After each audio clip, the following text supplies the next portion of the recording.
রচিত নিবেদন দয়ালের চরণে পরিবেশন করার চেষ্টা করছি।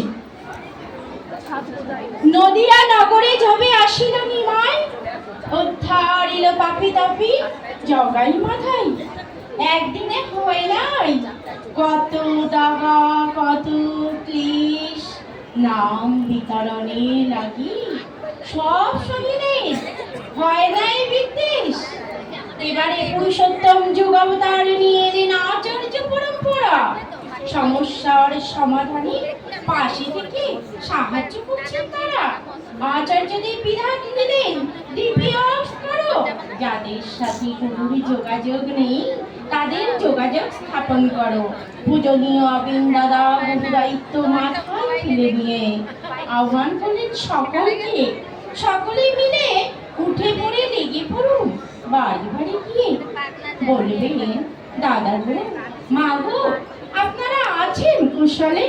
তারপর তাদের কানে আচার্য নির্দেশ দেবেন তুলে, ভালোবাসার পরশ নিয়ে ভালো কথা বলে বলবেন মা গো আমরা বড় ভালো আছি, ঠাকুর ধরে চলে।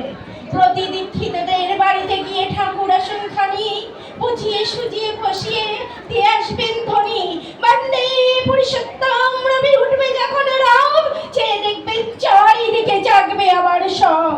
ভালো করে বলতে হবে মা গো ঠাকুর ছাড়া হলে কাটবে না যে বিপদ বাধা, মুক্তি হবে না কোনো কালে। ঘর সাজালাম বিদ্যুৎ কালেকশন করলাম পরিপাটি করে, যদি সুইচটাই না দিই তাহলে বিদ্যুৎ সংযোগ হবে কেমন করে? এই দেহ যে জঞ্জালময় আগাছাতে ভরা, আগাছা ছেটে দীক্ষা নামক বীজ বপনের লাগেই তো কোনো ধারা। আর গীতার কর্মযোগ অধ্যায়ের 12 নম্বর শ্লোকটি পড়ে কি বোঝা যায়? ভগবান শ্রীকৃষ্ণ যে বোঝালেন বারে বারে, চোর হয় যে জন তাকে না দিয়ে ভোজ্য গ্রহণ করে। ইষ্ট আমার পরম গুরু, তাই ইষ্টভীতি করা চাই, ইষ্টভীতি ইষ্টকে দান, তাছাড়া যে মুক্তি নাই।